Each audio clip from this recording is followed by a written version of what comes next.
na patuloy tayong lapastanganan ng administrasyong ito?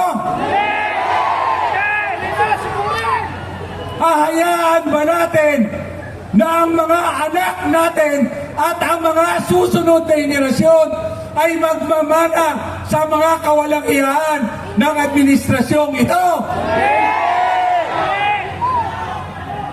Hindi kami mamayag.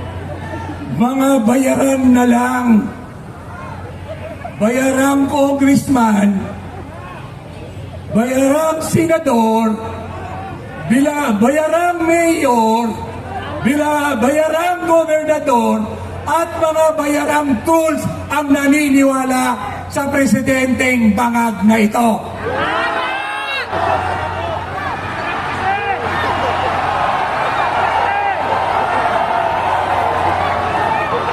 Alam naman natin ang lahat ng krimen na nangyayari rito drug-related.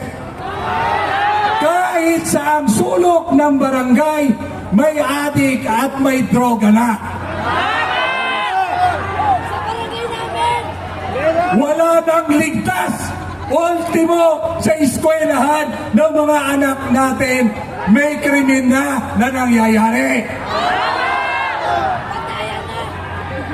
Bayan ko, hahayaan pa ba natin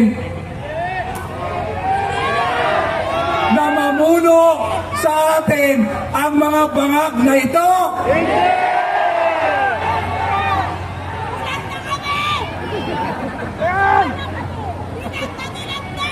Ako po ay naniniwala na darating na ang hinihintay natin dito ngayon.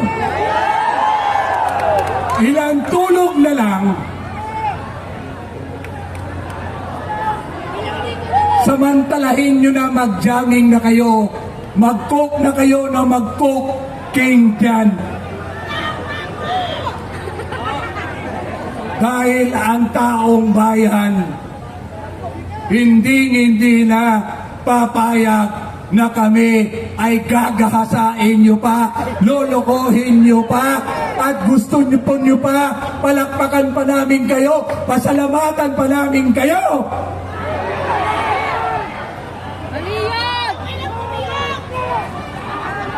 Mga adik na lang ang tumatanggap ng ayuda ng gobyerno. Kaya nananawagan din ako sa mga mayor, barangay captain at mga congressman natin dito na sana mahiya na kayo, sumama na kayo sa taong bayan dahil ang taong bayan ang dahilan kung bakit kayo nandyan sa masarap ninyong buhay. Mga anak kayo,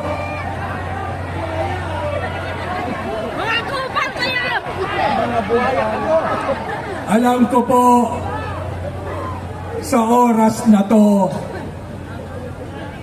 sila po ay nagmamatsyag sa atin. Bangag, ito para sa iyo.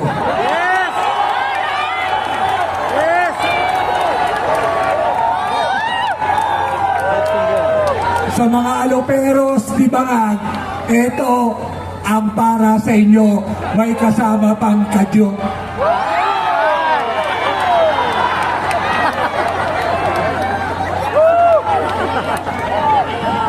Patay kayo. Pinadjot na kayo. Alam nyo, yung mga kampon ng ating bangag na presidente, sabi ni Senador Amy Marcos. Ako, maniniwala ako dahil kapatid na mismo ang nagsabi. Lima? Lots, lima pala yan? Lima? Karamihan nga sa atin, sa chismis nga, naniniwala eh. Dito sa kapatid, hindi tayo maniniwala. Gagahasain na naman po nila ang budget sa susunod na taon.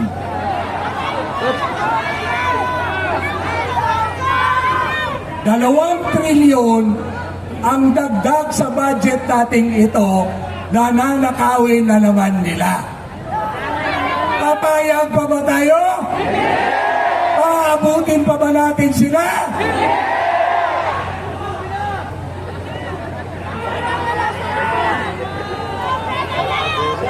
Alam nyo, kung matino lang sana sila ngayon na nasa palasyo, ninervisin na sila. Ano doon, Lord? Pero ngayon, lulon na lulon pa rin sila. Kaya wala silang pakialam sa paghihirap at galit ng mga tao dito sa Liwasang Bonifacio.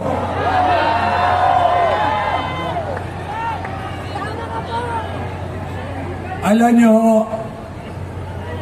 huwag niya sanang pahintulutan pa ng Diyos na magkaroon pa ng mabigat na pagsubok ang bayang ito. Pati babaw. Sana yung mga nagmamatsyag pa, Kabila. Tinan mo sa... yung sinasabi nila sa social media, lumalaban sila sa katiwalian. Pwede ba kayong matatapang sa social media, sumama kayo sa mga taong nagmamahal sa bayang ito na nandito ngayon sa Liwasang Bonifacio?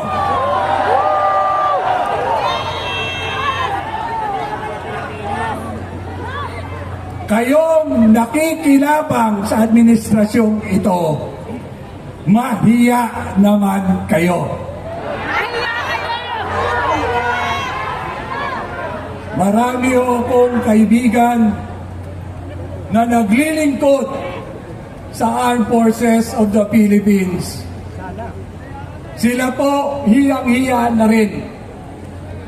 Hiyang-hiya na sa pinaggagawa ni General Browner. Hiyang-hiya na sila sa kawalang hiyaan ng supposed to be sila ang magtatanggol at maglilingkod sa taong bayan.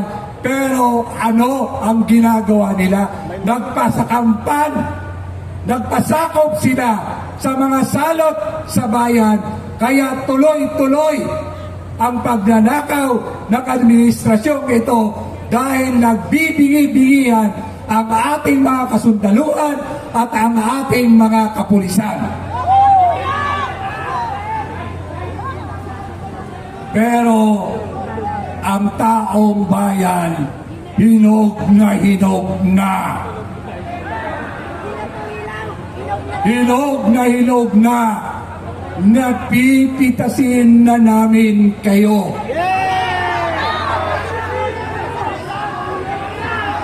Pipitasin ba natin o pipigayin natin?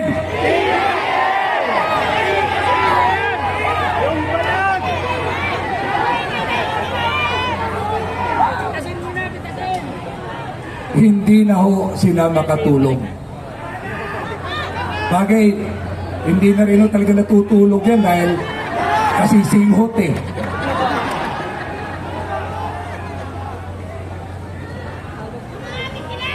Maraming salamat sa inyo dahil marami hong nagising at tatayo at sasama sa atin. Kaya po, naniniwala ako na isang-isa na lang Arangkada na! maniningin na tayo. Yes! Maniningin na ba tayo?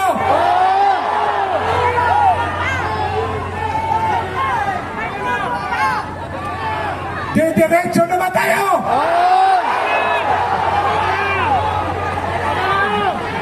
Wala lang atrasan to.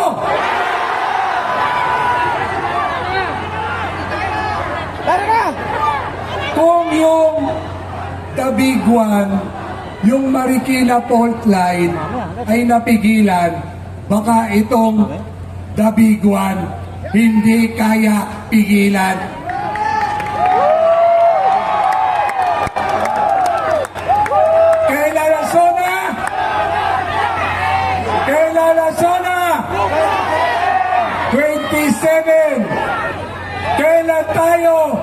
magkikita-kita uli! Didiretso na tayo! Wala nang mga kahawat sa atin! Tara na! Game na kayo! Eh dito, game na ba kayo? Eh doon sa dulo, game na ba kayo?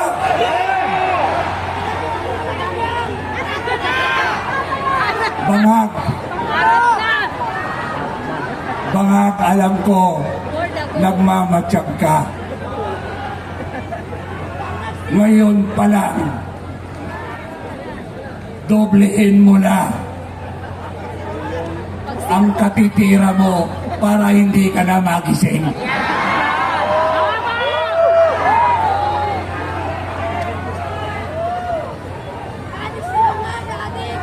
Hihintayin pa ba natin? May pag-asa ba na magagampanan nila ang impeachment? Naniniwala ba kayo na magiging parehas ang kalalabasan ng impeachment? Iniisa-isa na nga ang mga senador na tapat sa tao at tapat sa bayan. Susunod na si Alan Peter Cayetano.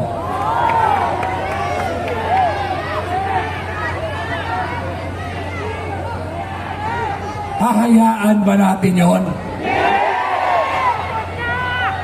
Hahayaan ba natin na sapitin ng ating kaibigan, matatag ang paninindigan ni Senador Marcoleta na masusundan pa para sa hustisya ni Senador Marcoleta? Magsama-sama na tayo, pigilan na natin ang kasamaan ng administrasyong ito. Marcos resign! Marcos resign! Marcos resign! Marcos resign! Marcos resign! Magtatapos po ko sa isang panalangin. Ama ko, hindi naman po lingid sa inyo ang nangyayari sa bayang ito. Isang tao lang at ang kanyang mga kasangkapan at ang kanyang mga kasabuat. Ama, para napatuloy tayong lapastanganan ng administrasyong ito.